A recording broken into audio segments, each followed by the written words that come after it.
The GT4 European Series gets underway this weekend at Imola, and the cars are set for the first of two one-hour races. Mandatory pit stops, and this a circuit that is new to the GT4 European Series. Indeed, it has been the best part of 15 years or so since SRO were last here with the FIA GT Championship. So for many drivers and teams, it's new. There are quite a few, however, here with Italian GT Championship experience, but let us see what pans out in this first of the two one-hour races. The way that the championship works is that it's one driver per qualifying session, so the drivers that start this are the ones that did the time. In many cases, it's a quicker driver getting into the car for the second stint, and that, of course, is going to affect the pace, the result, the order, and will add to the drama, particularly in the second part of the hour. There, the grid is forming. Of course, Imola is looking somewhat different this weekend around the circuit because no spectators sadly permitted. All the teams on the grid, of course, wearing masks and respecting social distancing, and all the teams with fewer personnel on site as well.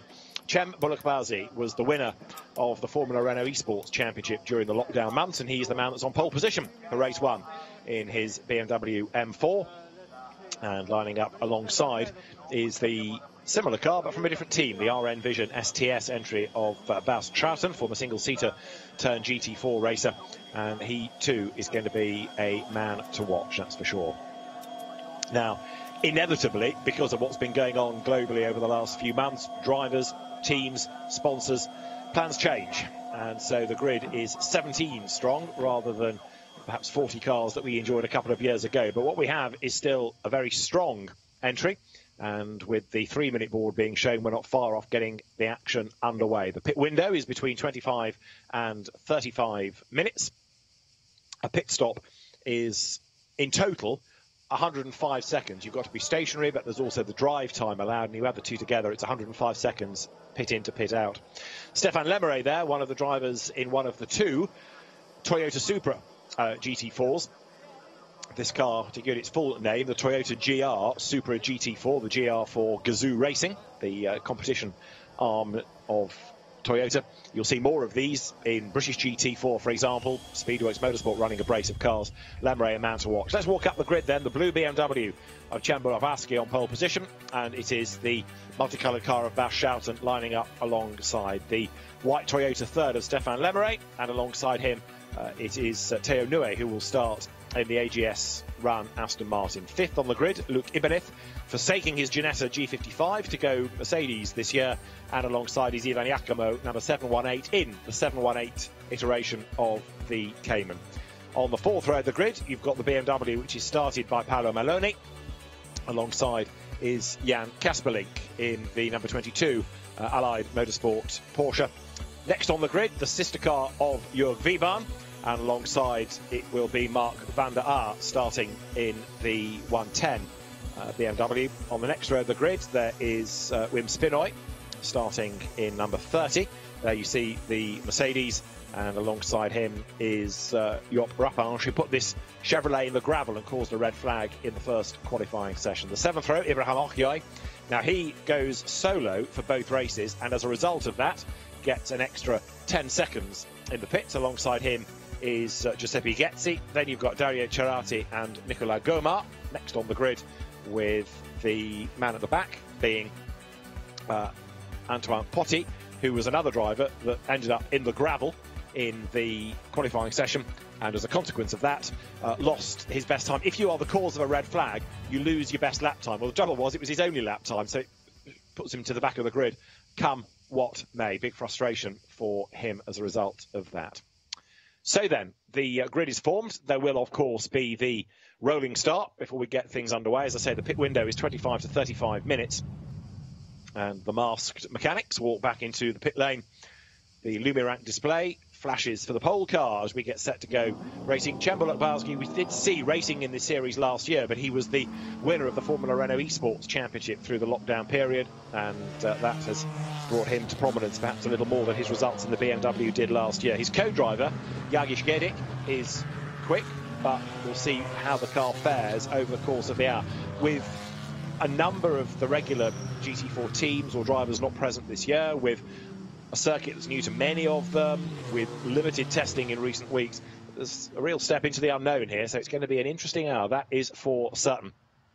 And of course, we've already got a grid formed for tomorrow's race, and on pole position for that is the car that's second on the grid for this race. Gabriele Piana did the qualifying time, so with a second and a pole, you'd suggest that on combined pace, the number 111 RN Vision BMW would be the car to stop. We'll see whether that is how it pans out, though.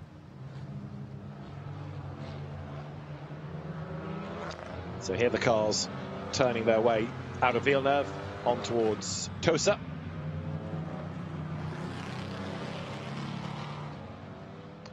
The Audi safety car leads them around. Surprising that we don't have a single Audi on the grid. The GT4 R8 has been a successful car over recent seasons, but if drivers aren't able to spend the money anymore, or their sponsors aren't available, and the teams therefore don't have drivers, then teams like Phoenix and others can't go racing. That said, we didn't have many. Was it only one on the grid last year even? But we have an Audi representation through the safety car that leads the field around on this formation lap. It will bail for the pit lane. It's a rolling start, so the cars don't stop on the grid. We go straight into racing.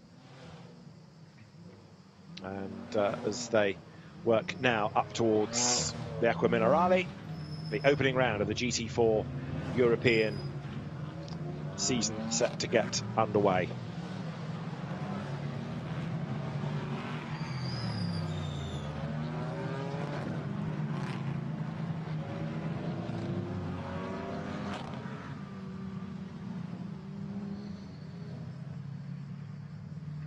So over the brow they come.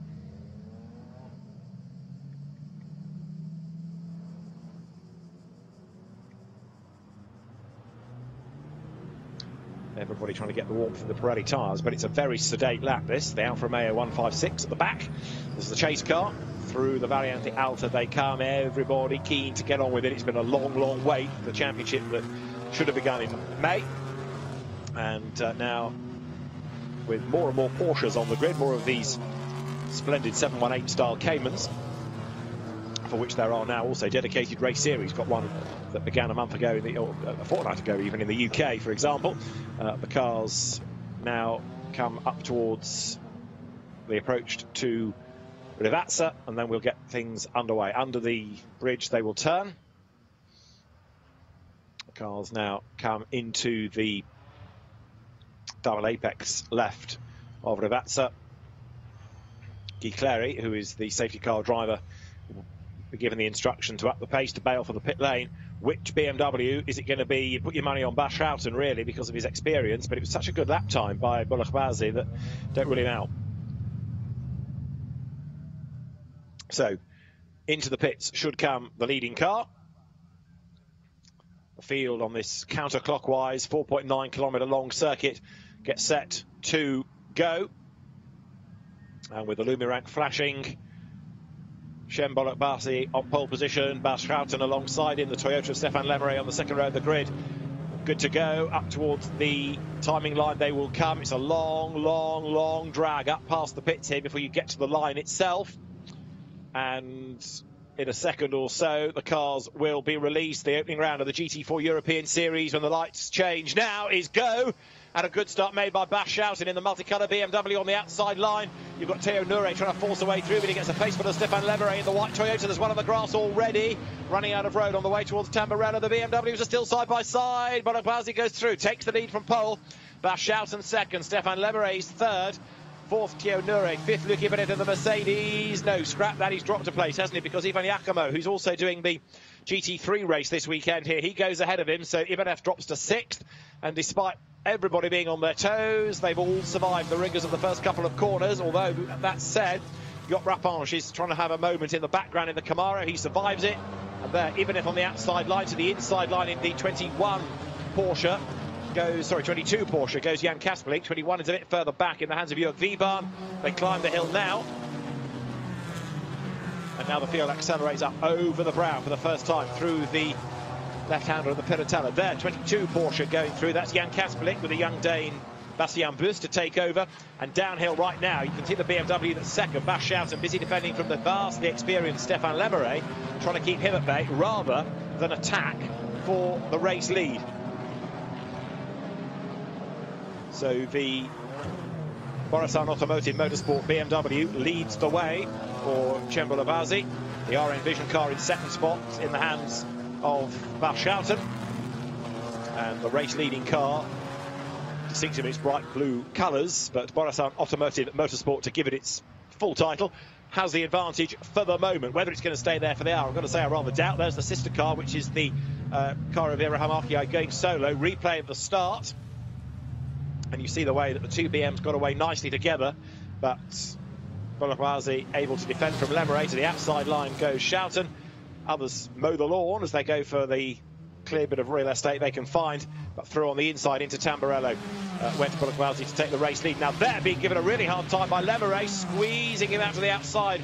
Ivan Yakumo, who prevails out of all of that. Lemeray was third, but look behind, look behind, look behind. It's all changed for third place. Tio Noure is through into third position. So there he is. Look, third is Noure, fourth is Lemeray, down to fifth is Yakumo, sixth is the Mercedes of Luke Ibanez, but Tio Noure is the one that really came out of that very effectively indeed. So Noure goes up to third place. Now, can he get away from there? Tio Noure, and we have a red flag being shown. Now, why would there be a red flag?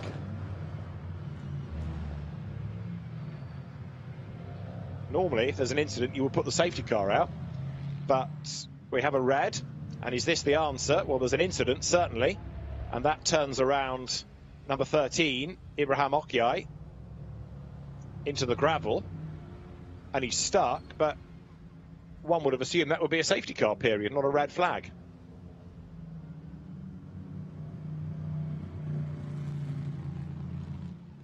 So a stoppage has been called, but puzzlement reigns here. Everybody has got the message and slowed right down. We'll have a look around the circuit and see if we can find anything key.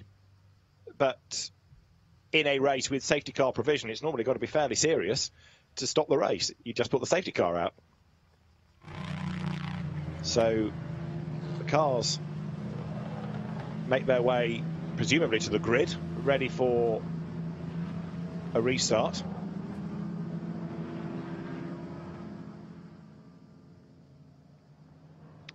So the BMWs have position. Now the clock carries on ticking just for the moment until the restart procedure is dictated. But I am puzzled as to why you would have a red flag. I really am.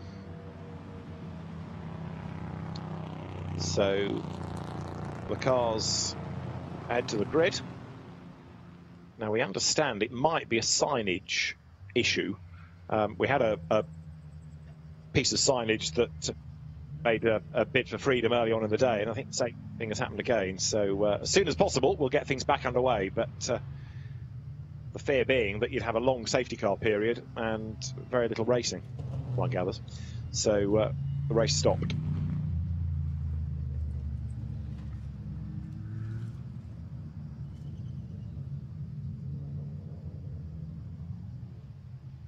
So the cars will make their way to the grid. They'll grid up in order that they are now.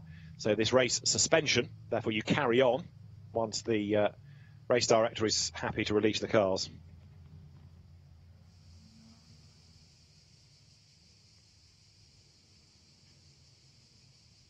So the clock carries on ticking, but when the race resumes, that'll be added on at the end. So don't think this is necessarily eating into the hour. The time will be added on. So there is the order. They don't grid up, they park up in formation, ready for the race to continue. And hopefully it won't be that long, but presumably you'd need lots of track workers out there, and it wouldn't be ideal to have the cars still circulating.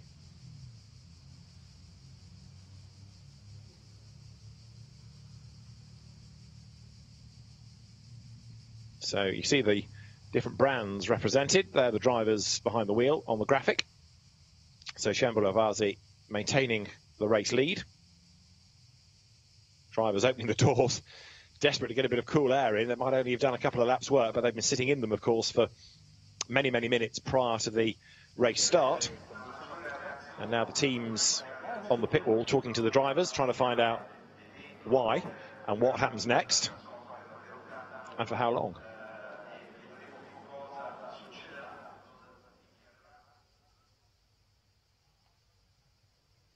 So there, with a great vantage point, families watching on from overlooking Ravazza, and the field will resume as soon as possible.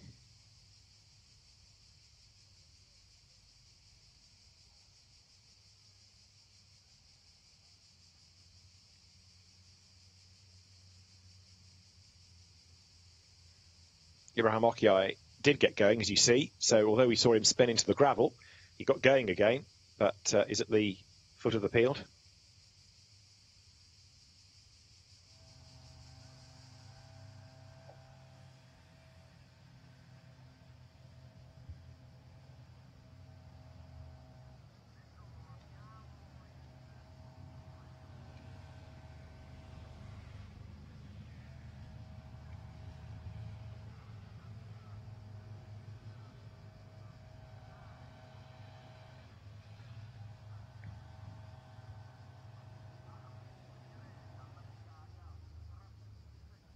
So that's the legacy of Okiai's incident. So the Borissan Automotive Motorsport BMW that was in the gravel, road cleared.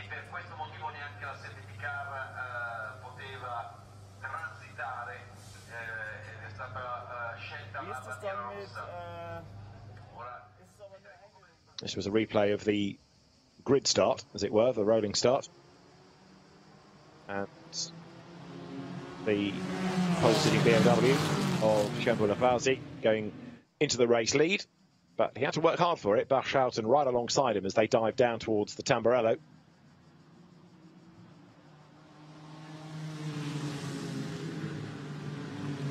Everybody safely through that section of the circuit, and then accelerating on towards Villeneuve with the pole-sitting BMW trying to edge away.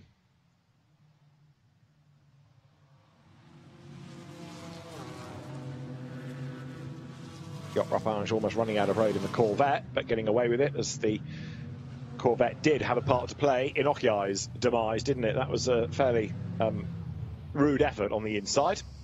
And the Borissan Automotive BMW into the gravel bed. Right, so there is the field, ready to go.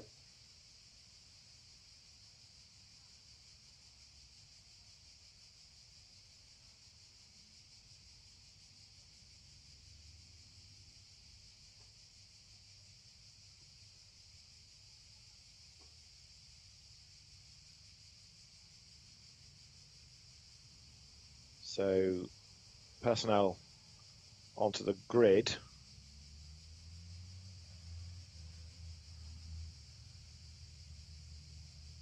Is this ready for the resumption? Let's see.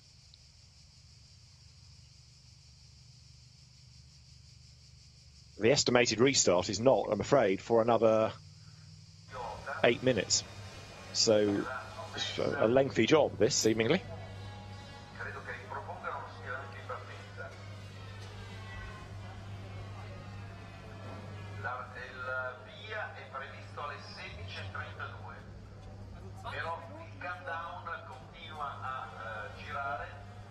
The understanding is that some of the signage has detached, and in the heavy storms that we had on Thursday night into Friday, they've become damaged and loosened, and so rather than keep having to patch up, all the signage is going to be removed. So it'll all be taken down, and then we won't have the problem again from the bridge, and then we can go not around the whole circuit, just one particular aspect. So as soon as that's done, then we'll be good to go, but it's going to be, as I say, quite a few minutes yet before we have action on track.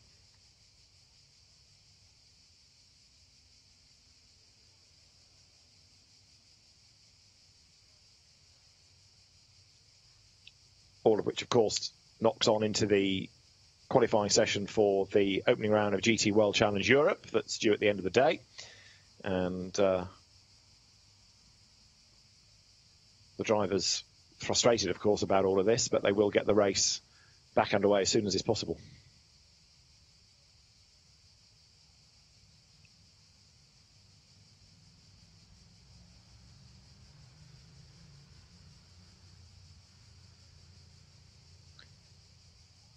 So it's been a good first couple of laps by Cem Bolukhbazi in the leading car to hang on to that race lead.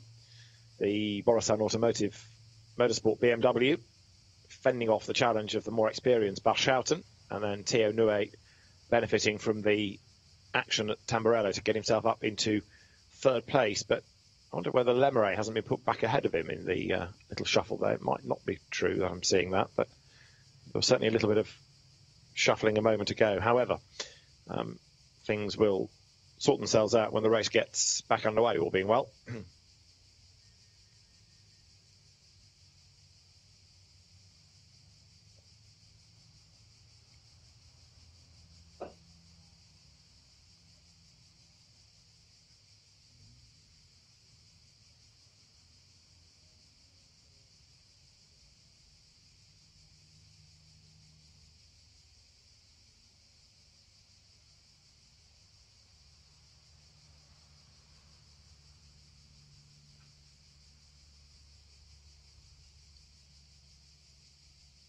16:33 is the estimated restart time, so that's still 7 minutes off. And then, of course, the race will continue, and the race officials will worry about what the stoppage has done.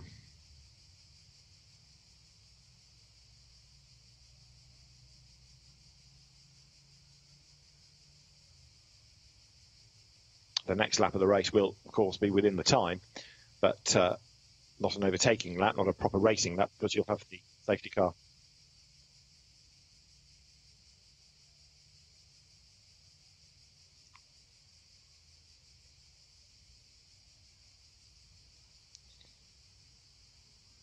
So Cem Bolukhbazi getting ready to go again.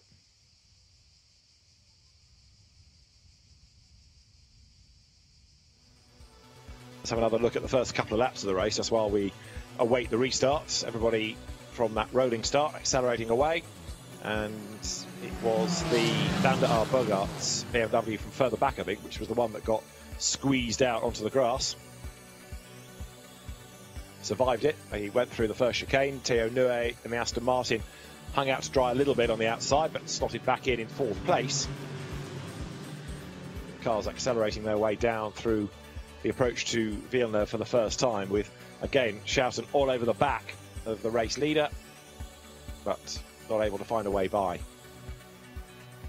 Stéphane Lemeray leaping over the curb.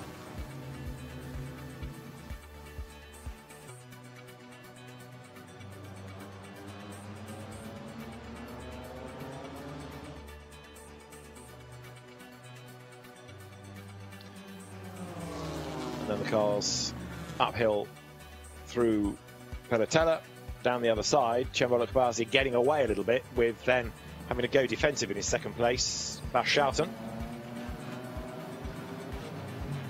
There, further down the order, is the Gilles Vannelet, Nicolas Gomar, Aston Martin. Nicolas Gomar, who's been a regular on Lamborghini Super Trofeo grids.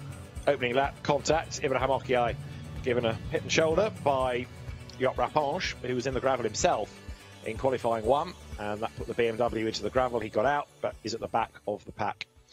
So, while the race is suspended, subject to the approval of the stewards and the constraints of the event timetable, the length of the race suspension may be added to the remaining time for the race. So it's not a guarantee, it's more than likely that it will be added on, even though we've got lots of action to come still. You can't change drivers, of course. The drivers are allowed to get out of their cars, remove helmets and gloves, but must remain with their cars if they so desire. Only officials are allowed on the grid, and then the cars will be allowed to go as soon as possible. There will be a resumption as soon as it's possible. The cars do one more lap, but of course it eats into the time, and then we will be in business. And still the restart is estimated at 16:33, so it's not shifted, which is moderately good news. That said, I'm not seeing any boards yet. So the next activity on the track at Imola, due to start at 5:30, And you'll have therefore worked out that we've got more GT4 race to go than will fit in before the qualifying session for GT3 starts, which gives everybody some rather logistical worries. However, as soon as the race gets back underway, we'll keep tabs on, most importantly, who is doing what. There's the mandatory pit stop window, of course, to accommodate as well. The teams on the Porsches in the pit road. You've got Orlando Sport, you've got the Allied Racing team, and also Century Porsche Ticino. There are one or two people that have made it in. Keen to see the cars.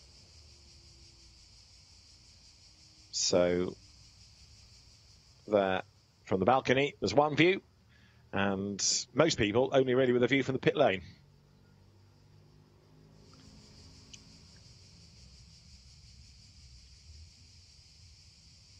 Big frustration for the drivers wanting to get on with it. They've waited a long time for their opening race of the season, and the race having to be suspended for safety purposes. The Orlando team are there, eager for the restart, or the resumption, I should say, really, of the race.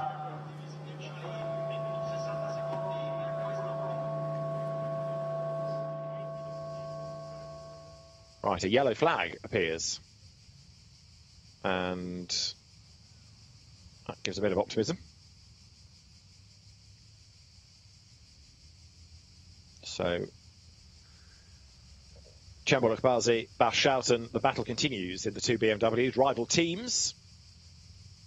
We have got Stefan Lemray back into third place, ahead of Theo Nue.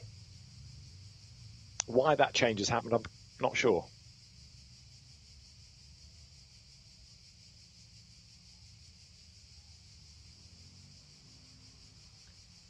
So we have got to a few seconds away from 33. And are we any closer to getting things underway, I wonder? Yes, we are. We go for initially a green, which means move. So we're under yellow flag conditions for the moment. Safety car, of course, to restart. And we will be in business at the end of this lap. And there you see the time is added on, so we've virtually got the whole hour back, 57 minutes of the race. So the clock resets now as the cars leave the line. It's at that point that the timekeeping service can add the time from the restart and the time of the red flag, work out the difference, and give us that time back again. So it knocks out a kilter the rest of the programme for the day, because everything's going to be running very late, but at least the race will get its full time in.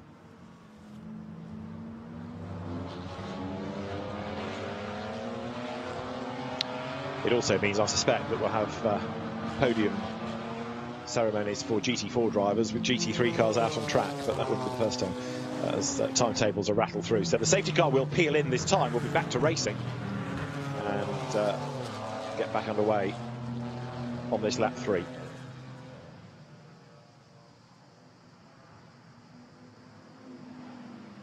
So they're ready to go.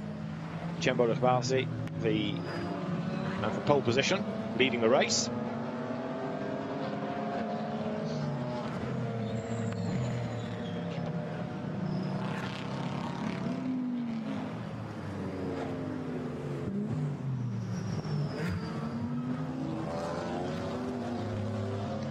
As the cars come out of the Valianti Alta, are we going to see Barshouten on the restart make a dive for the race lead? Is he going to be on his toes? Can he find an opportunity to make a move and make the move stick?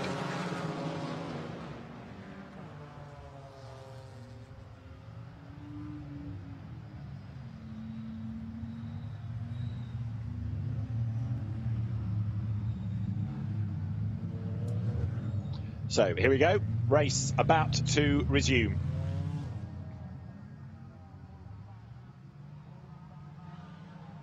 The green flag is ready, and so too is Chamberlain-Basie as the pole position driver, the race leader, and Bas Schouten is almost on the rear wing of the car. Stefan Lemeray in the Toyota is ready to have a go as well as they come now up towards the timing line. Race back underway, and everybody storms clear with Bonabazzi moving across to the inside line there to try and hang on to the race lead, which he does. And again, on his toes, look, is Ivan Yakumo in the number 718 Porsche, the Pro-Am entry, to try to gain a place on the way down towards Tamburello. Can't do it. And so the leading BMW comes through with Cem Bonabazzi up front, right there on his tail then.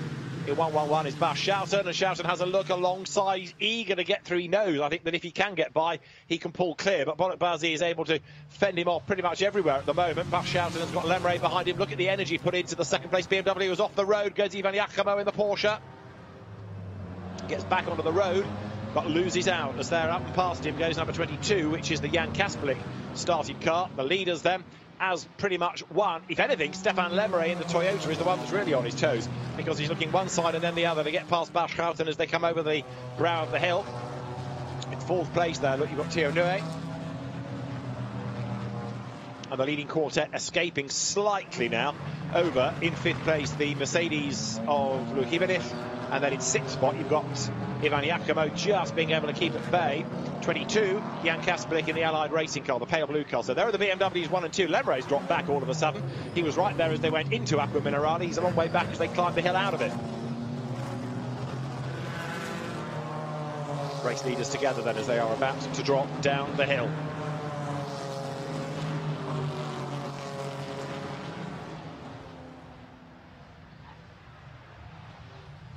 Hard on the brakes, turns the Aston Martin of Theo Nue in fourth place. Now Lemeray, of course, having been on the attack up the hill, he's on the defensive as he comes down the hill, so he's dropping away from the two BMs. Up towards the timing line they come. All the pole sitters having already received their first prize of the year. In each class they get a Sativa watch to say well done on pole position. Cem Bonabazzi then will know exactly what the gap is. He can measure it on his new watch as he goes across the timing line. Bas Schouten is behind him in second spot then as they go by there. Further down the order, look, Mark van der Aar comes up alongside Jan Kasperlik, BMW alongside Porsche, BMW 1 and 2, Toyota looking really high off the ground in comparison with others. It runs third. In fourth place still is Aston Martin, fifth Mercedes, sixth Porsche, seventh BMW, eighth Porsche, ninth now Jörg Vivar's Porsche, and 10th is Nicolas Gomar in the Aston Martin as the cars come now through Villeneuve. But Lemeray having to really work hard to keep Theo Nue at bay. Nue goes one side, then the other as they dive into Tosa. The road, of course, turns and climbs. Luke Ibanez in the Mercedes in fifth place, ex-Ginetta racer right there. Now the lead gap just, surprisingly, extending ever so slightly as they climb the hill there. Bonabazzi getting away from Schouten.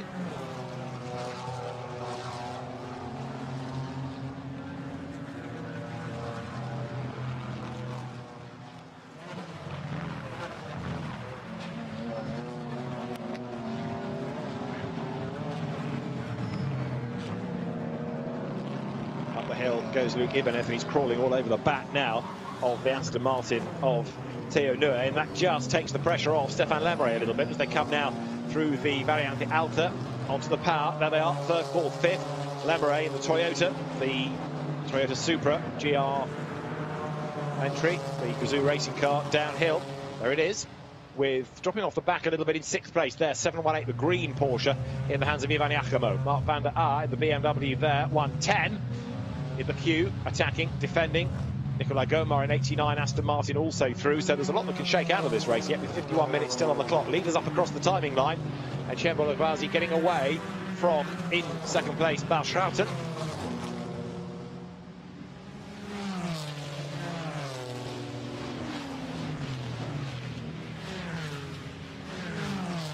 Over the line, the Allied Racing Porsche. But look at the lead gap all of a sudden. Bonabazzi has got on with the job, and he's away, isn't he? He's gone. So that margin widens between the two of them. Stefan Lemeray in third place, not really able to capitalise at the moment because he's a bit busy defending from Nue and Ibanez. Yakumo is still sixth. Kasperlik, van der Aar, Vivar and Gomar rounding out the top 10. But right now, Bonabazzi, already over a second clear, has got a very good opportunity here to build up that gap yet further before we get to the pit stop window. 25 to 35 minutes is the window. 105 seconds is the pit stop time.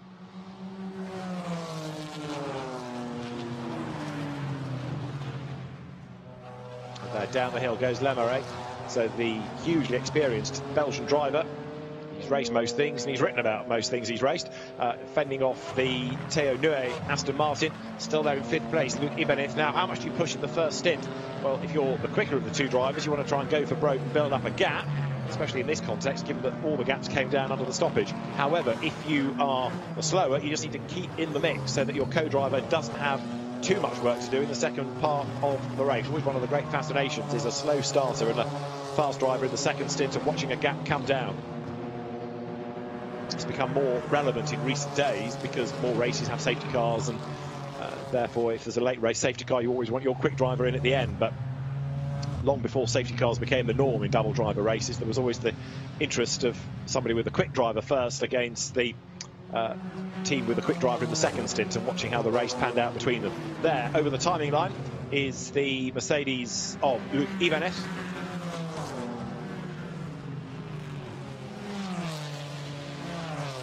Stefan Lemeret goes through, still hanging on to 3rd place. Now, Cem Bolokbazi, there he is, getting away. The gap up another 3/10 now, 1.4 seconds being the margin between the top two. So Bolokbazi pulling clear, drawing away.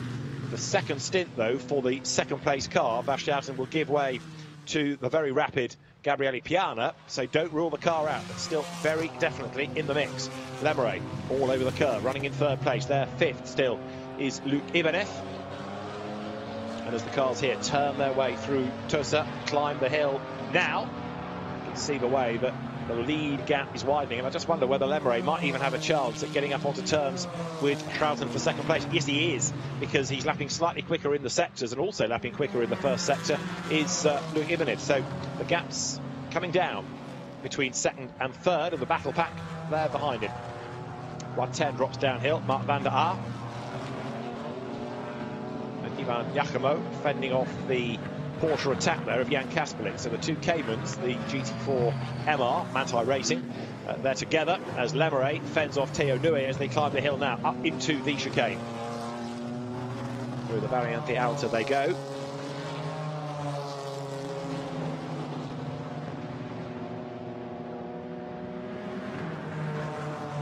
Downhill plunges Mark van der Aar, chasing this gaggle. Up front is his teammate Bas Schouten. Ahead of him, though, ahead of everybody, for Bonasan Automotive Motorsports is Cem Bolokbazi as he comes now towards the line, and way out wide goes Bas Schouten, rattles it over the gravel and over the curb. That's going to delay him, but Lemeret not close enough to take full advantage of that, and he's still also mindful as to where Teo Nue is behind him. There are the race leaders. You see what I mean about this long drag past the pits. They go through now.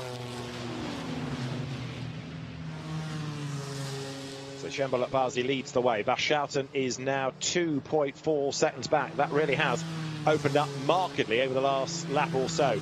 Almost to the point where you think that now Schouten is just going to drive to the pit window and let Gabriele Piana do the hard work. It was a bold effort early on, but certainly now, as he's getting a bit more confident in the car, Bolokbazi is getting away. So the real-world racer, the sim champion, Formula Renault sim champion, is there up front, as crawling all over the back of Lemeret is Teo Nue. Luke Ibanez is still 5th, Ivan Giacomo is 6th. So Giacomo goes up the hill ahead of Kasperlik and van der Aar. There's the battle going on between Aston Martin and Mercedes.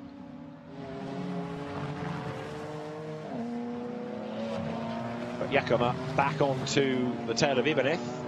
Well, no, not yet. He's doing his best, but there's still a bit of real estate to make up. There's the Chevrolet Camaro of Jos Rapage. I don't think he's being looked at for the incident with Okiai. It might be that the Okiai team have other ideas about what should happen, but for the moment I'm not aware that he's being investigated for that contact that we saw early on. There is Jos Rapage. The V8 Racing Chevrolet comes downhill, but Teo Nue giving a very hard time to Stefan Lemeret here as they drop down through Rivazza. The two elements of that left-hander, the stubby Supra, ready to accelerate its way now towards the line. Nue still 4th in the Aston, 5th in the Mercedes, Luke Ibanez. So 15 minutes done, another 10, pit window will open.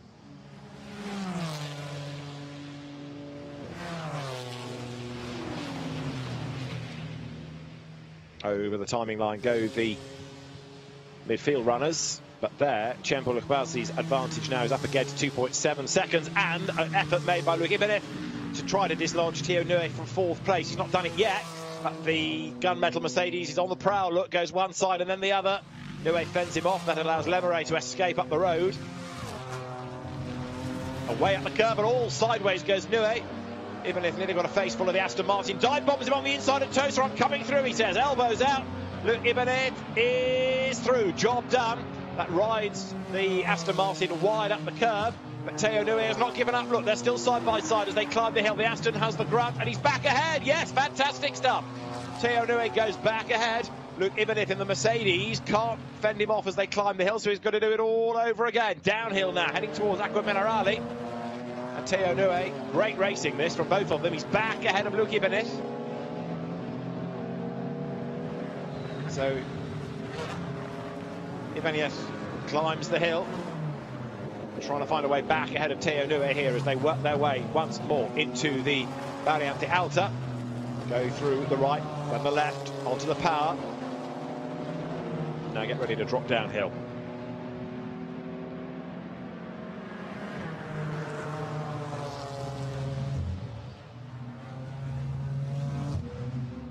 So there you have the Luke Ibanez Mercedes right on the back of Théo Nouet. Well, he's got past once, but can he do it again, and can he stay there?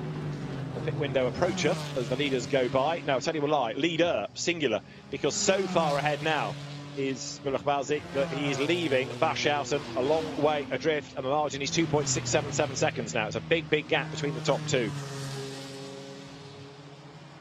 There is Barshouten still bouncing it over the curb as they turn by. Théo Nouet running in 4th place, I should say, behind Stéphane Lemeray. Now, who is 6th? It is Ivan Yakima. Is he getting closer to that leading group? Where's the leading Cayman? Not even in shot. So the answer to that is a definite no. The 718 Cayman just not getting near enough for the moment. The Porsche, to be fair to it, is rather busy keeping the sister car, a similar car of Jan Kasperlik at bay, and Mark van der Aar's BMW was in the mix as well. This is how Nouet lost his place a lap back, got all sideways at Villeneuve. Ibanez went for the inside line, absolutely dive-bombed him, got through, but Théo Nouet stood his ground on the outside line and got back ahead at the brow of the hill. So there as they turn through in the replay, Nouet back clear, and now actually he's shaken off the challenge by a couple of lengths, hasn't he? That gap has just opened up slightly.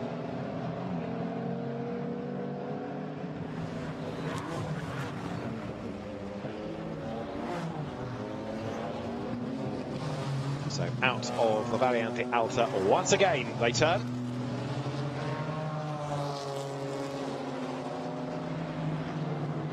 Race leaders drop down towards the approach to Rivazza. Now Barshouten is, as I say, 2.6 seconds off the lead, and he's 1.5 seconds clear of Lemeray. Is that going to come down enough before the pit stop window to suggest a change of place, I wonder? Through they turn. On the power. 4th and 5th go through, which is still Nouet ahead of Ibanez, and we're going to get Lapri, are we not? Because there, look, Ibrahim Okiai, who's stuffed anyway because he gets an extra 10 seconds in the pits for being a soloist. He's had a very slow stint here. I'm trying to work out why, having caught up to everybody, he's dropped so far down again, but drop down he will, and he's going to be lapped as well. So he's had a pit stop, that's the reason why. We didn't see it, but he's been in. So Ibrahim Okiai back onto the circuit and about to go a lap down to his teammate. Here's the great battle between the Porsches. So it is Ivan Yakima ahead of Jan Kasperlik, and Mark van der Aar is next up. Look, in 8th place. Jürgen Wiebahn is in 9th, a little bit further behind them, but it's at the moment the car of Century Porsche Ticino ahead of Allied Racing, and Jan Kasperlik crawling all over the back there of Yakima as they come in towards Tosa. Is there a gap on the inside line? Well, if there was, he wasn't able to take advantage of it. So Kasperlik has to sit back, try again.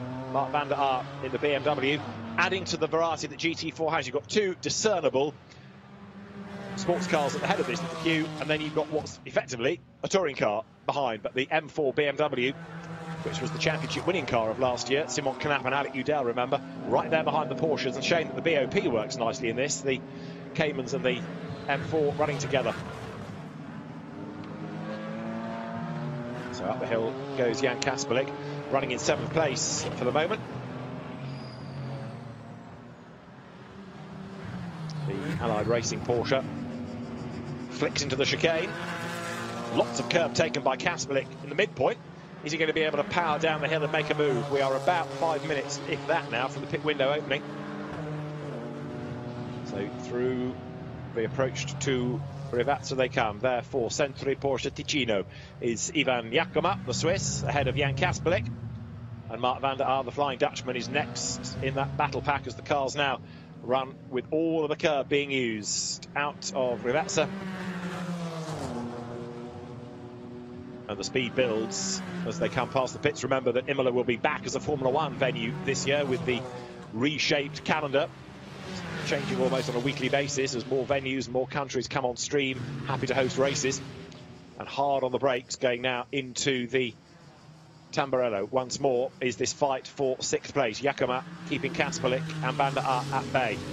And again, you get the feeling now that Kaspelik is the quicker of the three, but van der Aar is crawling all over the back of him because Kaspelik has got a bit stuck and he can't find a way ahead of the green and black Cayman in the hands of Ivan Jakoma just up on the road ahead of him. Here they come to Tosa. There is a gap on the inside, but Kaspelik is not near enough to have a go there.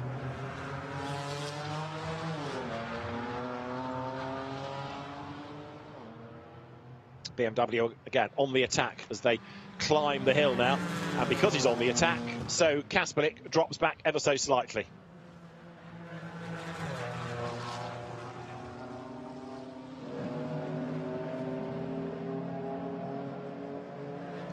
Van der Aar tucked up behind as they drop down the hill once more. Now, is he going to be near enough to make a move? As there, look, you've got the lapped Ibrahim Okiai car about to be negotiated by the second placed BMW. That in the hands of Bas Schouten. So the race leader already away and gone. And now through goes Schouten.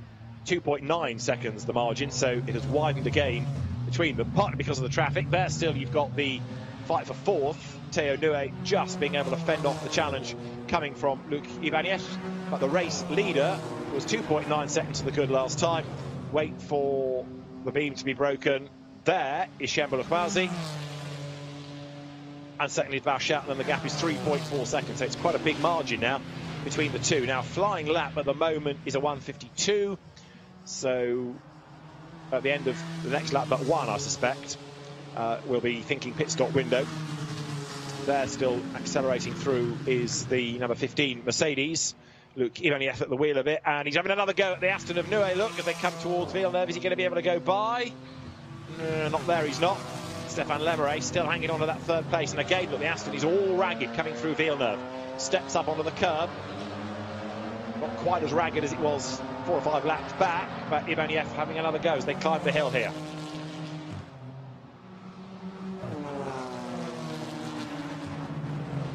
So Rochbalzi with the advantage at 3.4 seconds, a long way gone up the road. And Ivaniev still looking for a way to get ahead here of Theo Nue as they drop down the hill once again into Acqua Minerale. You can see the clock ticking on down, so when you get to 35 minutes to go, the pit window opens. It's a very brief 10-minute period. And of course, if you get your pit stop timings wrong, all the evidence is there from the timekeeping data, penalties fly. So we'll see whether people win or lose on their pit work here, because they'll be a bit out of practice in some cases.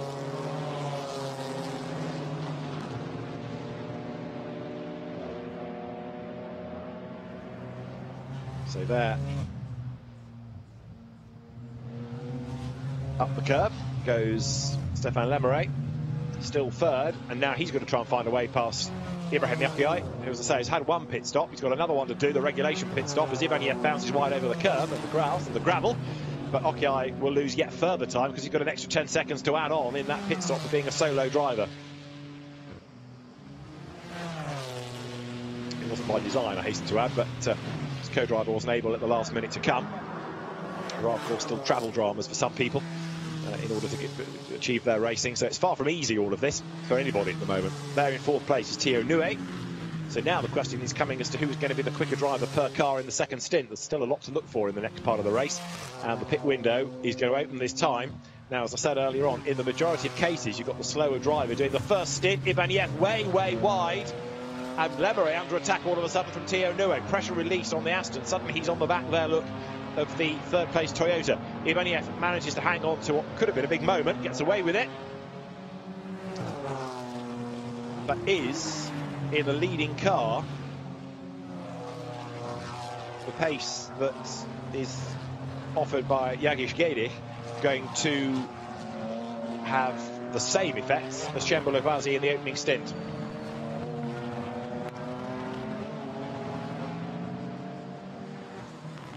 So there's the leading car. Over the curb, rattles Cembolo Kvasi. Through he goes, there for second and third. You can see the gap coming down. It's 4 seconds between the top two. It was 1.7 seconds to third, but it's going to be less than that. But equally, Theo Nue, having just for the moment been able to get rid of the challenge from behind of Luc Ibanieff, is almost with him as well.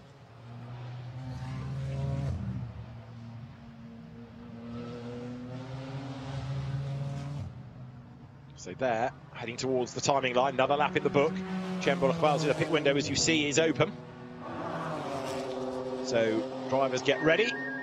That is the young Dane, Benoit Bous.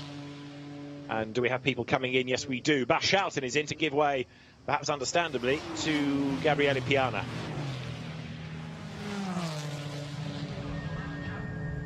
So down the pit road comes Schouten. Also, Ivan Jakoma is in to give way to Jolka Mathias.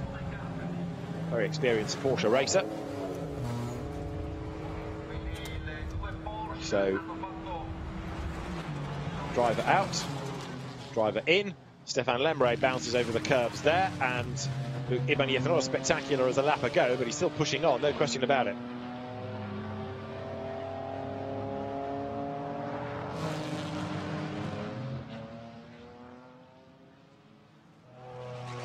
So there, the race-leading car, the BMW, which, to be fair, and perhaps to the surprise of some, dominated the opening stint. Cembolo Kvasi has absolutely stormed away with this.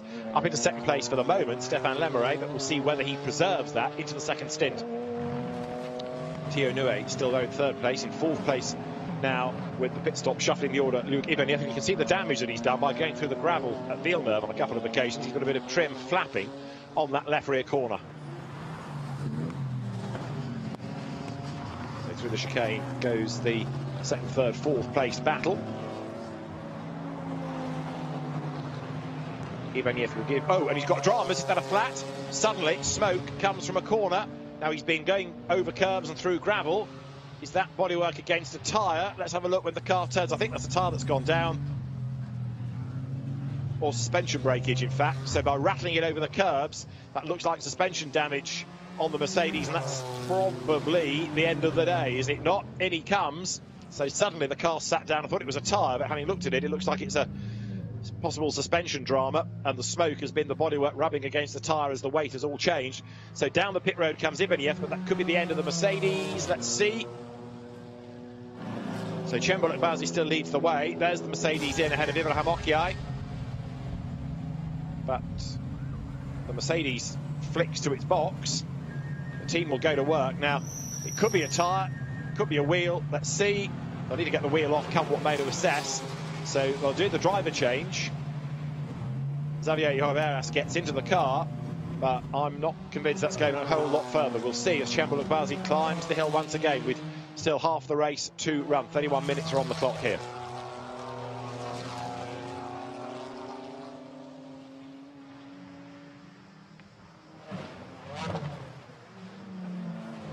Crashes over the curb, doesn't he? But Kvasi going really nicely. A little bit of correction there as he makes the run up the hill once again. So remember, it's 105 seconds pit in to pit out, and I'm trying to interpret the reaction of the team, because I think that's job done. It's a breakage for number 15 Mercedes. I think I saw the time-honoured finger across the throat gesture to say that's it, we're done.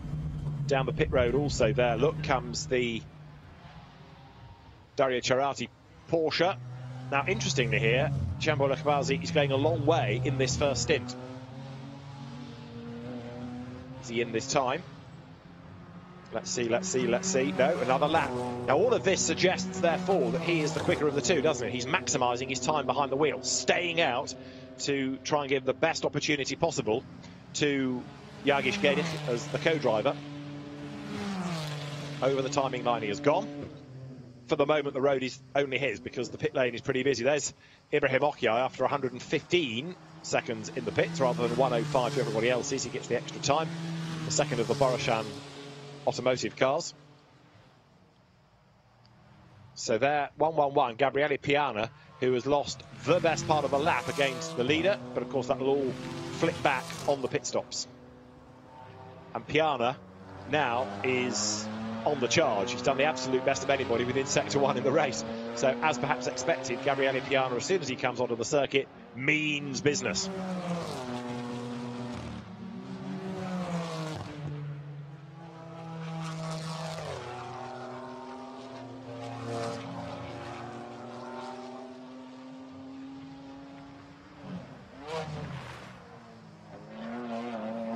There is the race-leading BMW.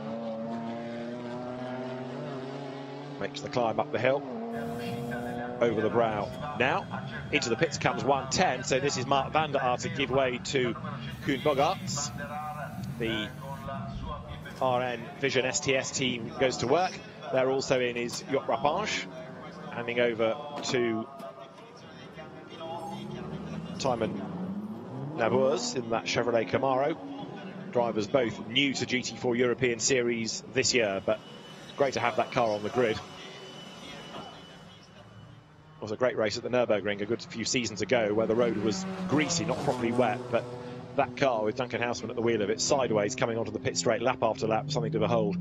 There goes then Gabriele Piana, as back into the race goes the Aston Martin. So now Theo Nue has given over in that car, and Valentin Asclot is behind the wheel. So Gabriele Piana straight away, an absolute two personal bests, pressing on. The order, of course, will sort itself out after the pit window is closed, with Cembalo Kbalzi going as long as he can here before he serves his obligatory pit stop.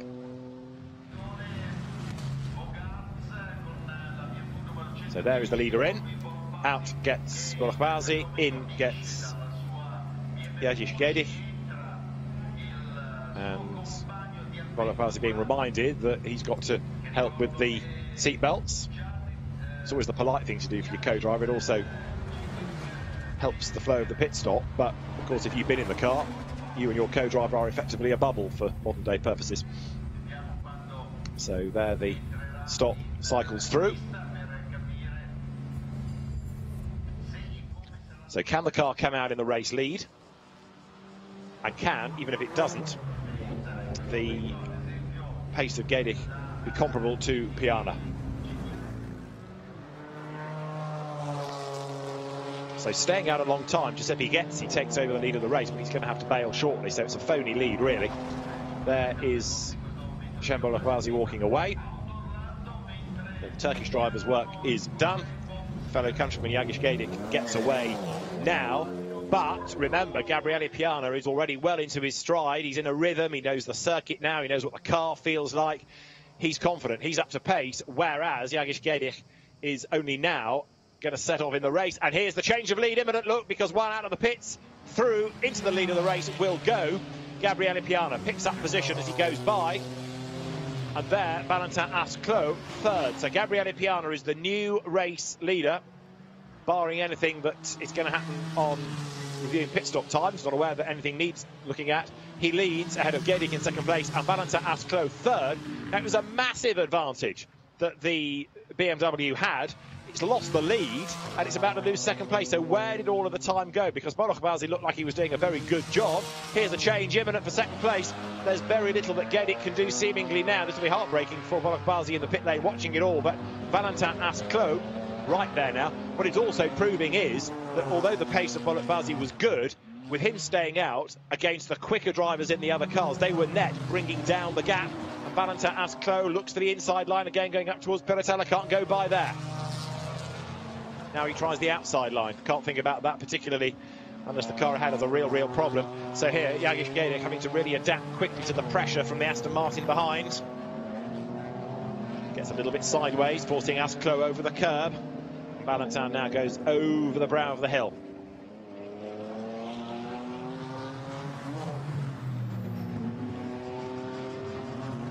Through the chicane. They flick. Now look at the background. Gaël Castelli, French GT champion, is there in 4th place. He's been a French one-make champion as well. So Gaël Castelli, very experienced driver, very successful driver. He ought to be up with this leading pack before long. I think Piana's going to drive away now, looking at this. But for 2nd and 3rd, and possibly 4th places, the battle is on, is it not? Because Valentin Asclot is right there on the tail of Jagish Gedic. Behind the pair is Gaël Castelli. Then Joel Camafias 5th. And in 6th place, Bastien Bus. So there goes the leader, Gabriele Piana. Well clearing the lead now.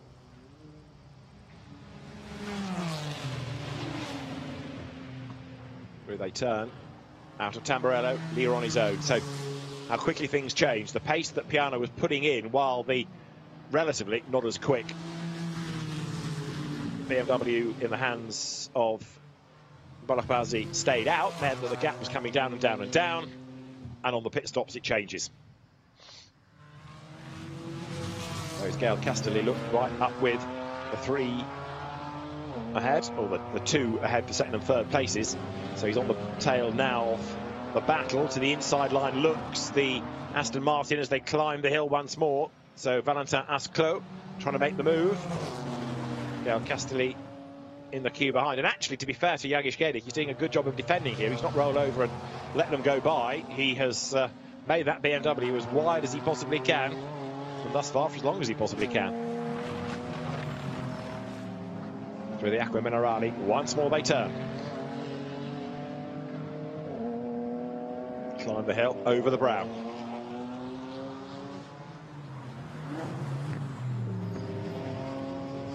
There, through the chicane. The field currently on lap 19, 23 minutes of the race to go. And down the hill, under the bridge, into Rivazza once again. So 2nd, 3rd, 4th, with 3rd being Asclot and 4th there, the white Toyota, which you've got to say is having a very impressive European GT4 Series debut here in the hands of Gaël Castelli. Up towards the timing line they will come. We'll break the beam in a moment. But Gabriele Piana is away and gone. So the leading BMW, that of course is the Silver Cup leading car as well, clear of Jagish Gedic, doing a good job in 2nd spot. As I say, now that he's got himself into a rhythm and he's shaken off to a degree some of the energy being put in by Asclot, he in turn has got to think about Gaël Castelli on his tail in 4th spot. The cars come through together. Pit window is now closed.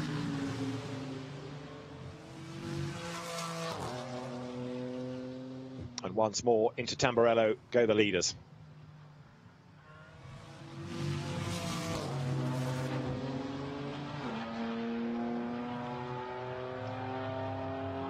So there, Gaël Castelli climbs uphill. He's almost on the tail of Valentin Asclot, who still, surprisingly perhaps, can't find a way past the BMW ahead of him of Jagish Gedic. They come towards the Pilatella now, lap 20. And the leading gap is 8 seconds. So Piana has disappeared up the road. Well and truly gone.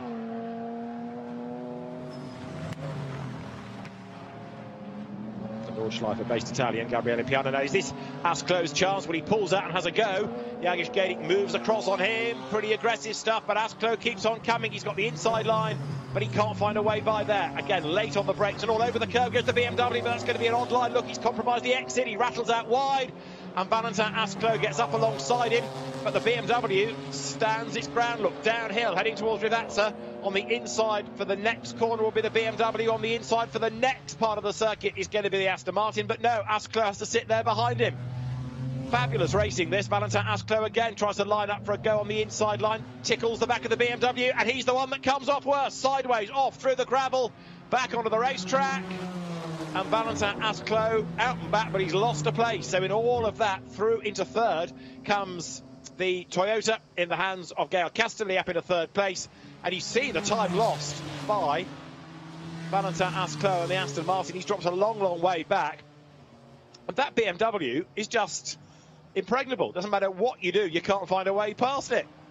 So Jagish Gedic is still 2nd, despite everything that Asclot has thrown at him. They're in 3rd now, Gaël Castelli in the Toyota. It comes up to have a go for position. So can Castelli prevail where others have failed? Let's see. Into Tosa. Still 20 minutes of the race to go. the BMW hangs on to position as they go now. Through the left, up the hill, out wide, up the curb slightly goes the BM, but nothing to worry about there. He hangs on to the place well enough. Gael Castelli now into position behind. And while all this is going on, Gabriele Piana is very nearly at the Nürburgring for the next round. So far ahead is he. He comes now up over the brow of the hill, makes the run once again up towards the Variante Alta, but he has just dominated this stint. He's away and gone and has looked so strong. Comes out of the chicane, curb on the outside line. Here's the fight for second. Gael Castelli again lines up for a look, but he can't go by. So Toyota on the tail, BMW just up the road ahead. Now they drop down the hill once more.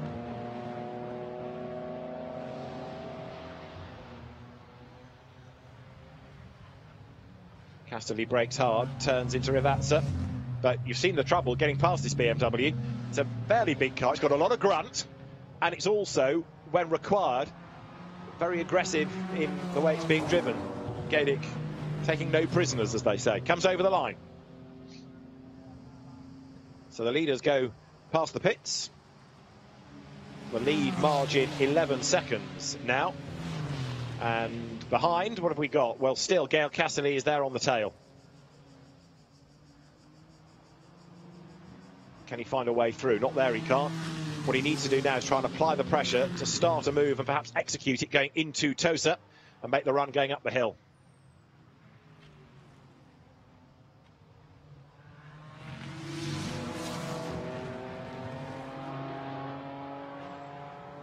So the cars nose to tail for second and third places. Again, out wide goes the BMW. Toyota to the inside line. Now this is Gael Castelli's chance. There's contact between the two as Gadish tries to move across on him. Doesn't give him any room at all. Castelli keeps on coming, gets the inside line going into Piratella, and he's got the job done. Don't think that'll have done much damage to either car, but it was a scare they could have done without. Jagish Gadic does not like being overtaken, but Gael Castelli has done it. He's gone through. And look, released, suddenly he's away. Now, with 17 3/4 minutes to go, I don't think he's going to be able to get onto terms with the leader in that time, but he's going to have a good go, that is for sure.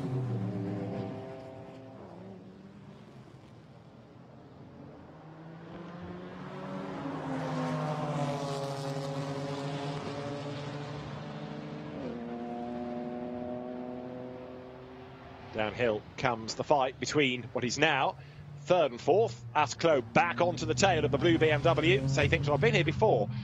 And this time he dives up the inside, and the door was left open for him there. So was Gadish caught napping, or is he realising that he's on borrowed time? Either way, compared to how he defended a couple of laps back there, that was a completely different story. And the Aston Martin has probably never had as easy a pass. Through goes Asclo, then up into third place.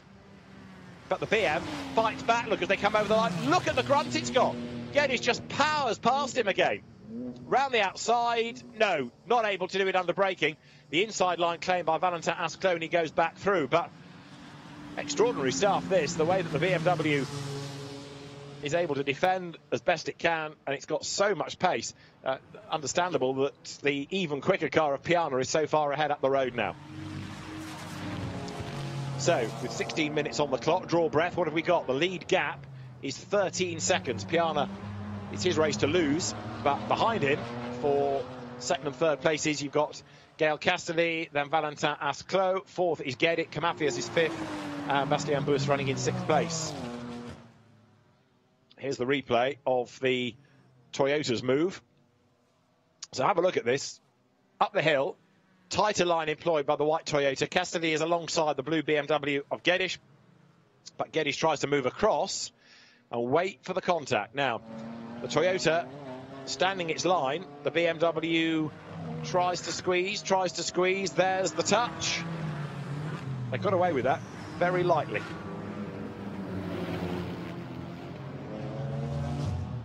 So in 1-1-1, Gabriele Piana heads towards the end of another lap, thinking, I don't remember it being this easy in European GT4 series. He comes up towards the timing line now. He will break the beam as he goes through.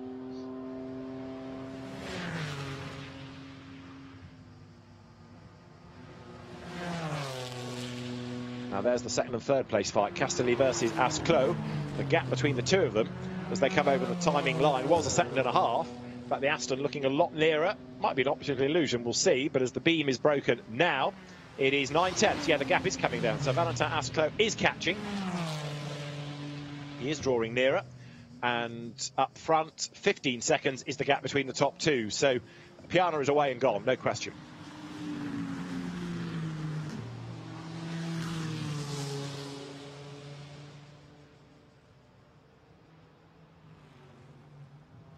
Through turns the number 12 BMW then, so Jagiš Gedik dropping back into fourth place, and you can see, having lost those 2 places, he's lost a big chunk of time. To confirm what we thought we'd seen in the pit stops as well, Luke Ibanez's car did retire, so Xavier Lloveras denied a chance to go racing today.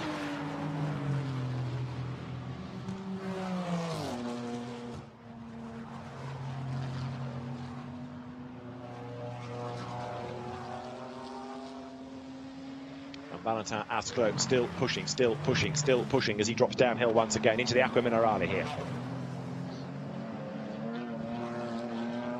So as he climbs the hill, the Aston Martin in third place.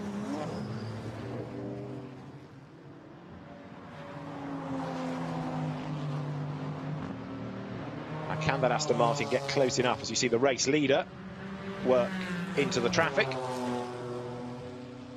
Up past the pits they will come here.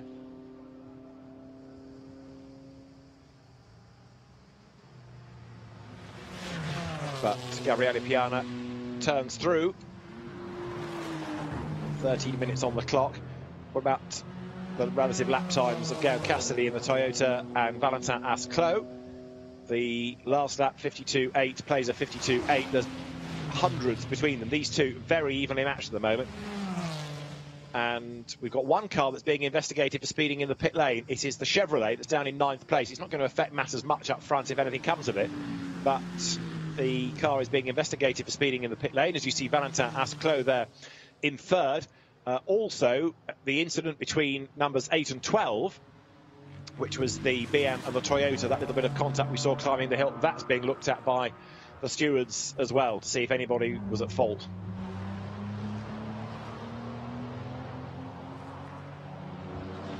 Out of Tosa goes Jagiš Gedik, climbs the hill. Behind him, but a long way behind him, nearly 6 seconds there, look, is Jelka Mathias.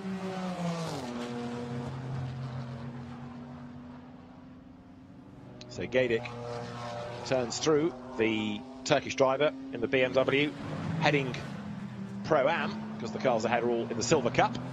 So even if it's not an outright win, there's a pole position award for, of course, the man that set the time, Cembolo Kbazi. That was also a class win for the two drivers on the cards as well here.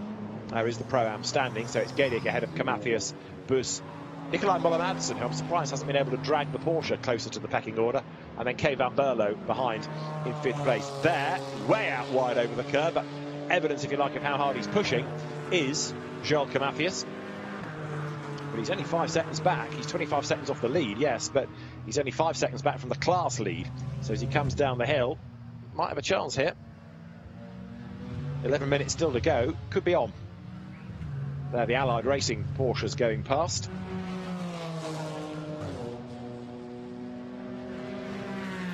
Way out wide, bouncing over the curb there, Bastian Bus as he chases through, and even wider behind was Nikolai Moller-Madsen.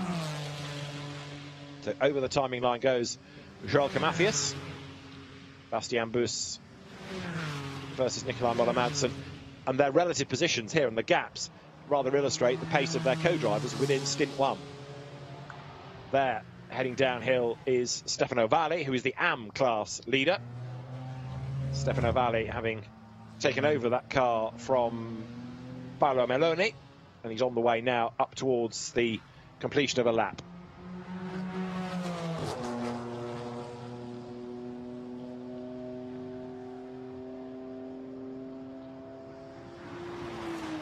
So over the timing line goes the BMW, and Valli is in turn a long way clear now of Gilles Vannelet, who is the class opposition having taken over from Nicolas Gomar. So here's another strong BMW. Tell you what, Imola and the BMs are happy bedfellows, aren't they? This car looking strong in its class, just like the Pro-Am car is. So 10 more minutes of the opening round of the GT4 European Series.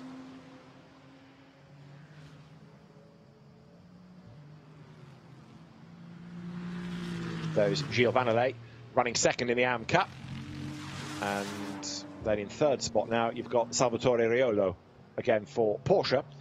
So BMW, Aston Martin, Porsche 1, 2 and 3 in the AM Cup. So the variety in the brands and also the order, the fact that no one brand was dominated, very encouraging indeed.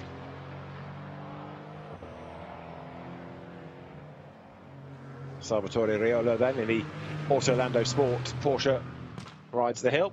It was Autolando Sport, if you remember, that won the very first ever, as it then was, Blancpain Endurance Series race at Monza when the championship started, and it won it on fuel economy as well as guile and experience, but it was a really good effort put in by Autolando in that effort, in that race. There is Asclo still chasing Gael Castelli. Down to the left-right, the approach to Villeneuve, goes the Toyota. And try as he might, Asclo not being able to recover from that moment he had, what, 10 laps back now to bring down the gap sufficiently. The leaders go by.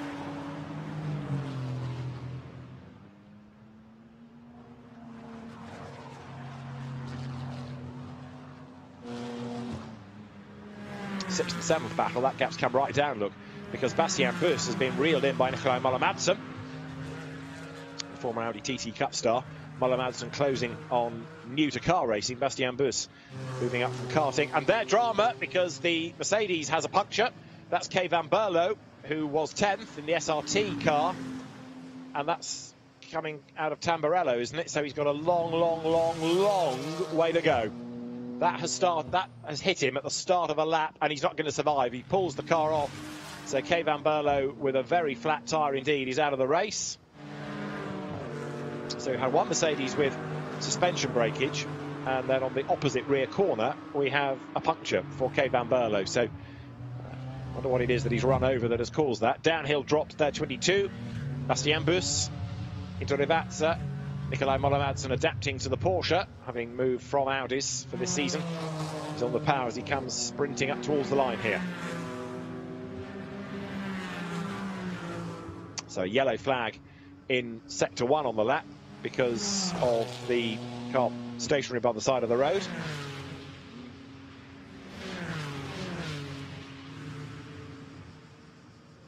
And they're into the Tamburello sequence.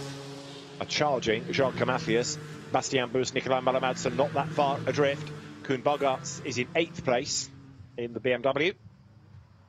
But Mathias here, even though I think he's being caught by the Allied Racing twins, is he safe? Let's see. The gap does seem to have come down markedly over the last couple of laps. It's only 3 seconds, sorry, 2.4 seconds now between 5th and 6th. So Mathias might be on borrowed time now. 6.5 minutes still to run.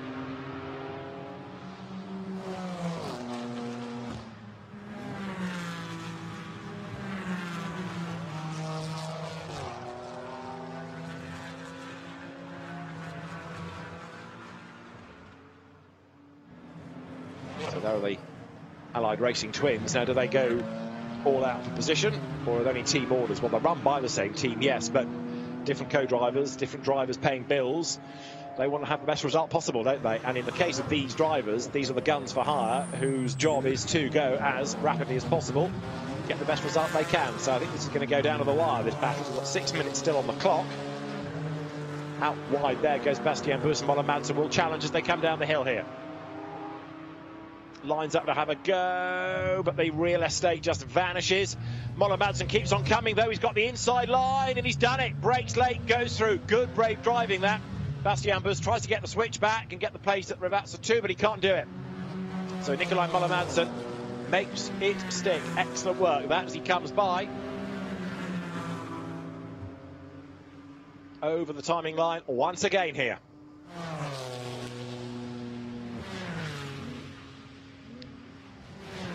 So past the pits they go. They're braking hard for Tamburello. Nikolai Moller-Madsen sets off in pursuit of Joel Camafias. Now, he has got to make up 2.8 seconds, and he's got 5 minutes in which to do it. It's possible. He's taking Bastien Bous with him, I'll grant you, but it is possible that he might gain another position before the very end of the race here. Camafias' pace does seem to be ebbing away for whatever reason. So the Allied racing cars up towards Tosa. Joel Camafias, former Formula 3000 racer. Raced in the Le Mans series, he's raced in FIA GT, had a spell in Chapcar, of course, going back a long, long time, back into 2003. He's raced at Le Mans. But Joel Camafias here is oddly losing pace. 4 minutes to go as Nikolai Moller-Madsen presses on. 6th spot, taking Bastien Bous with him. Bastien Bous, you get the feeling, is doing a very clever thing here. He's not been able to fend off Moller-Madsen, so let him go, but he's just sitting on his tail. So the line is there, the speed is there, he just mirrors him, and through he goes, stays on the back of his teammate. And in turn, gets closer to Joel Camafias. They're both out wide coming out of the Variante Alta, but as they drop down the hill now, Camafias in Sector 1 was hundredths quicker, and actually tenths quicker in Sector 2. I think he's getting the hurry up from the team here over the ship to shore, saying, come on, get on with it, you're being caught. So Joel Camafias can't have an easy run home for 5th in the Century Porsche Ticino car. He's going to have to work for it.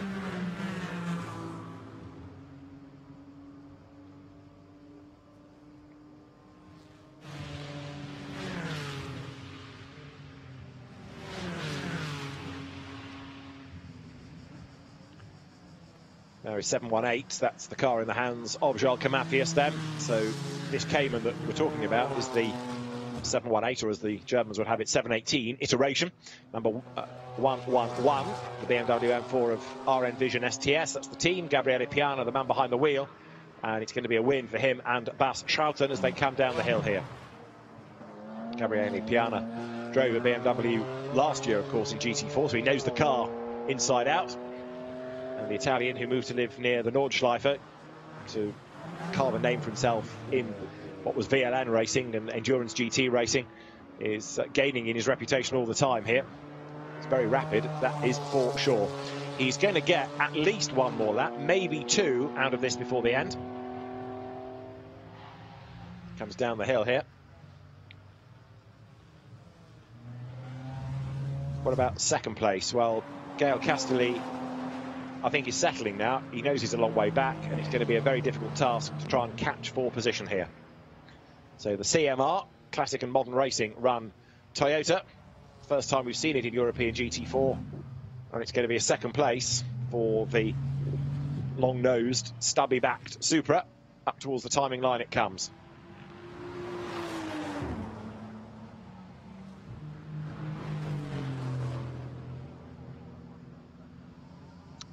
Chasing for third, Valentin Asclot.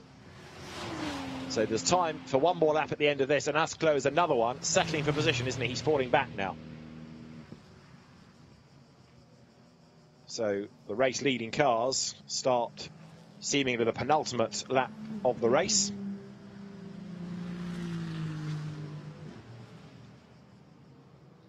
So we're going to have the Silver Cup, there'll be the Pro-Am, and of course the Am classes soon to be resolved. And all of a sudden, the gap comes right down, and round the outside goes Asclot. Now, has the Toyota got a problem, or is it just a mistake? Gael Castelli losing chunks of time, and Valentin Asclot is, it must be fuel, because the car's got a problem. Look, struggling up the hill, jinking from side to side, almost like he's trying to get the last vestiges of the fuel. Well, they were sitting on the grid for a while, of course, under that red flag, but the Toyota suddenly looks like it's low on fuel, or has a fuel pickup problem. It's hard to pick up what you're low on, I'll grant you, but even so, that is a car that is all of a sudden struggling massively. So Gael Castelli is about to lose 1, maybe 2, maybe 3 more places before the end. There's another lap. He's going to have to trickle round here. And so Gael Castelli, look, the car is being nursed to the flag. So what was set to be an impressive maiden second place now looks like it ain't going to happen. BMW goes back ahead. And there, look, Joel Camafias is ready to pass. The Toyota has barely got any life in it at all as it comes out of the Variante Alta. And Gail Cassidy is trying to keep out of line. He's on the grass to let the quicker cars go by. Is he going to park it? Let's see the Porsches go by. No, Toyota back on the road. This bit, he's okay. He can coast down the hill, but when he has to go up a hill, he's in real strife. And where is the Toyota? There it is. So it looks as though fuel is the problem. Down the hill, he's okay. Again, jinking side to side to try and pick up the last drops in the tank, but it could all go horribly quiet on the last lap. So there is the race leading car. It's going to be a Silver Cup win for the number 111 BMW. There's another car that's grinding to a halt. Look, is that another car out of fuel? It's the Porsche, possibly Maurizio Frati's car. It's ground to a halt coming out of Tosa. So have one or two teams misjudged the amount of fuel required here. 76 is the car stationary, which means it will be Salvatore Riola's Porsche. Right team, wrong car. So Riola is stranded as well. So it's not just one. And interestingly, it's two different teams, different cars, Toyota and Porsche as well. No such drama seemingly for number 111, as down now towards the Variante Alta comes the BMW of the leading driver, Gabriele Piana. There is the Toyota. It's stranded on the track. So Gail Castelli, door open, it's all gone quiet, and there is a similar situation out on the track. Salvatore Riola is going no further. Huge disappointment for Gail Castelli and Stefan Lemeray. So they're up to the checkered flag. It's going to be a win in the first round of the European GT4 Series for Gabriele Piana and for Bachhouten. The checkered flag is waved, and BMW wins at Imola. There, across the line, is the winning car. The BMW victorious by some margin. Now, who else can survive? 27, Valentin Asclot and Thio Nue going to be second. There, the sorry sight of the stranded Toyota. And Asclot, seeing that, possibly lifts on his way to the flag to make sure that he doesn't have any such dramas. Third, and a Pro-Am win, will go the way of the number 12 BMW. There it is in the background of Jagish Gedik, ahead of Joel Kamafias, fourth and second in Pro-Am. And then third in Pro-Am will be Nikolai Moller-Madsen and Jörg Wiebahn. The AMs, that should go the way of number 71 BMW of Stefano Valli, ahead of 89 Gilles Vannelet, who will bring home the Aston Martin, and then Maurizio Frati in his Porsche for third position. There is the AM class winner, Stefano Valli, on his way now up towards the end of the race.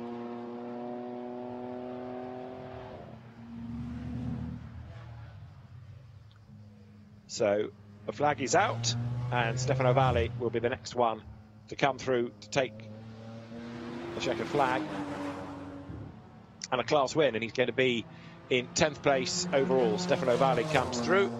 This car that he shares with Paolo Merloni. Regular GT4 racer is Paolo, and the flag falls. A class win confirmed then for Paolo Merloni and Stefano Valli. But it's a very, very happy Gabriele Piana.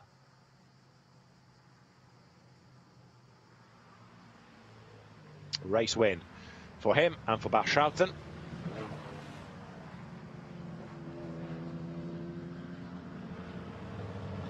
And the BMW, if there's one brand that you would say has looked strong throughout the race, that would be it, because not only was that car so competitive, but so too was the Boroshan Automotive Motorsport car that we saw leading the race early on. Confirmation then of the results. A race win for Bachhouten and Gabriele Piana from Thio Nue and Valentin Asclot, with third going the way of Cembul Khwazi and Jagish Gedik. Ivan Yakoma fourth through Joel Kamafias, ahead of Jörg Wiebahn and Nikolai Moller-Madsen. Jan Kasperlik and Bastian Buus rounding out the top six. And the cars that we lost, well, Stefan Lemeray's Toyota that Gail Cassidy had to park. We also, of course, lost Salvatore Riola at the very end. Kay Van Berlo with puncture and suspension breakage for Luke Ibanez. So let's have a look back at what happened across more than an hour, really, with the stoppage. And we had the contact that put into the gravel Ibrahim Okiai, and not long after we had a red flag because of a signage drama which had to be repaired. The race got back underway. As it did so, it gave a chance for Schouten to have another go at the race leader, but the gap opened up across the first stint as battles raged on lower down the order. We had going off wide through the gravel the number 76 Porsche of Giuseppe Gezzi. Great battle on track between the Mercedes in the hands of Luc Ibanez and Theo Nue in the Aston Martin. There was a bit of a rub between the two of them. In the end, however, suspension breakage would put Ibanez out of the race. Piana's car was taken over early. Schouten brought it in, Piana got in, and that enabled him to have the large share of the lappery to bring down the gap to the leader. And as the number 12 BMW rejoined, so Gadic dropped behind. Gadic then had a good battle with just about everybody, but with a bit of a touch off the road went Valentin Asclot, big old tank slapper, and then there was this brush between Castelli and Gadic. In the end, through went the Toyota, and then the Aston Martin sailed by as well. Kay Van Berlo was the next person with dramas. A puncture at the start of the lap, meaning that he was going no further, as Gabriele Piana came through to take the race win and to celebrate with Bas Schouten. Honours in race 1 in the GT4 European Series to the RN Vision STS BMW team, and their happy drivers in Parc Fermé. The top 3 cars per class required for the purposes of podiums and also for the scrutineering Parc Fermé conditions as well. So there you've got the 3 lines of traffic, top 3 in Silver, Pro-Am and Am. You've seen the overall and the Silver Cup winning car. They're the number 12 blue BMW winning in Pro-Am, and you've got number 71 somewhere in the car park, Paolo Meloni and Stefano Valli, that's won in Am.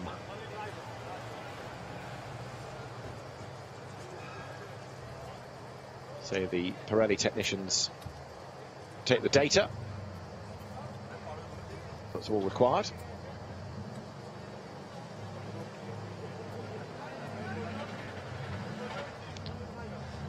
And the drivers will go to the technical checks. And series press officer Marcel Tancat walks out of frame. Championship manager Nina Piffner with her back to us, handing out the required PPE for the drivers before the presentations.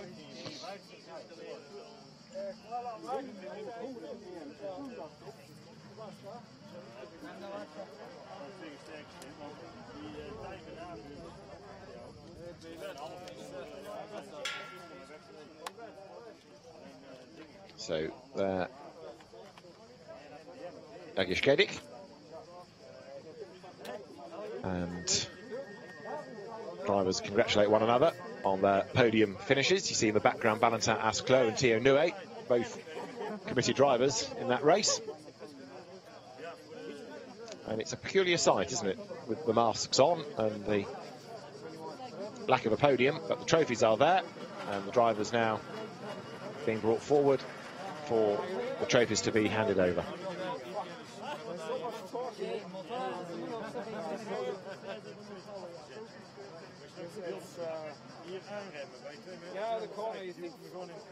Koen Bogart's there, about to take off his crash helmet, talking to Mark van der Aar.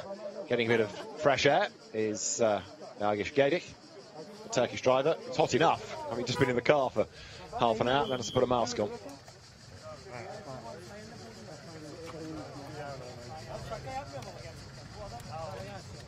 So the drivers are set.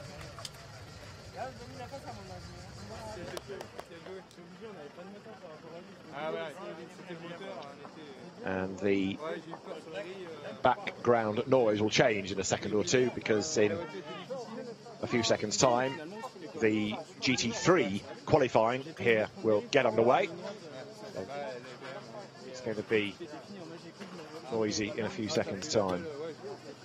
So they're the drivers ready for the podiums or the presentations.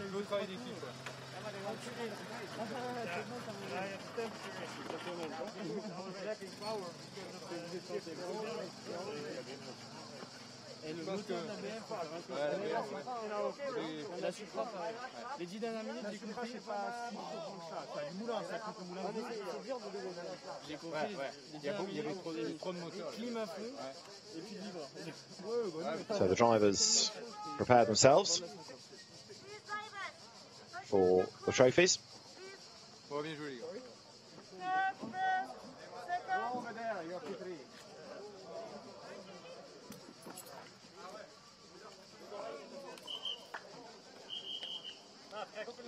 So there you've got the RM Vision crew.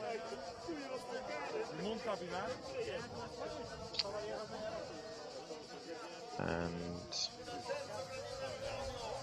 there you see the markings as to where the drivers are required to stand. So it's a different way of doing it, but it gives the drivers their chance to receive trophies and stand in the appropriate place.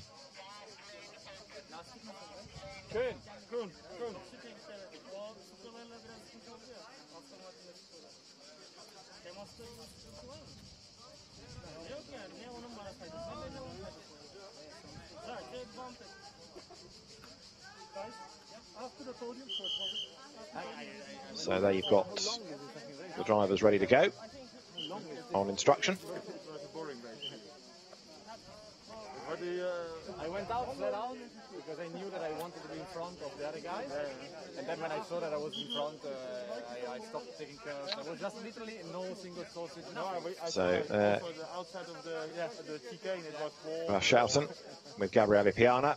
Bas having given a good effort in the early part of that stint, but eventually settling, but it was a good idea to get in early and therefore give the car to Gabriele Piana for the maximum amount of time. So their drivers effectively collect a trophy and then go and stand in the requisite spot for photographs. Now tomorrow's race, of course, has a separate grid already settled on the second qualifying session, barring any penalties that might come out of this race. There the drivers go and collect their trophies in silver for second spot. So Theo Noué and Valentin Asclot take second place. And then there you have the silver winners making their way up to the presentation area.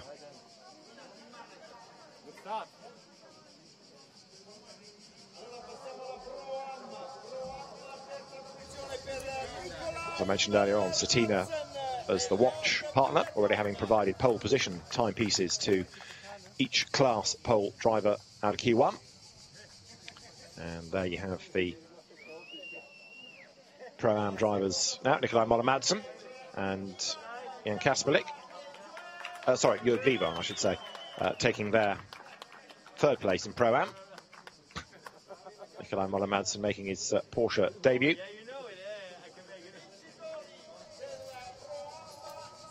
There with the oh-so distinctive overalls.